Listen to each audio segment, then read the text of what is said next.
প্রথম নম্বর হল পিতা মাতার অবাধ্য সন্তান, তার যত নামাজ, যত রোজা, যত নেকি হোক না কেন, বাপ মা যদি তার প্রতি নেই সঙ্গত বলছে কেন?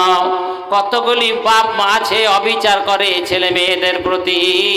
যে ছেলে মেয়েদের প্রতি অন্যায়, যদি যে ছেলে মেয়ের প্রতি অবিচার করে, বেইনসাফি করে, হাজার সিজদা ঠুকতে গেলেও তার দোয়া কিন্তু আল্লাহর দরবারে কবুল হবে না। ও বাপ মা, পিতা মাতা শোনো, আমরা তো মাইকে ওয়াজ করি চিল্লে চিৎকার করে যে ছেলে মেয়ে পিতা মাতাকে সন্তুষ্ট রাখো না, তোমার জন্য জাহান্নাম। কিন্তু বাপ মায়ের জন্য যে জাহান্নাম বাধা আছে, ছেলে মেয়ের প্রতি ইনসাফ বিচার না করলে তার জন্য যে জান্নাত হারাম, এটাও হাদিসে আছে, ঠিক না? তিরমিজি শরীফের সহিহ হাদিস আছে, রাসূল সাল্লাল্লাহু আলাইহি ওয়াসাল্লাম বলছেন যে মান কাতা মিরাস ওয়ারিসিহি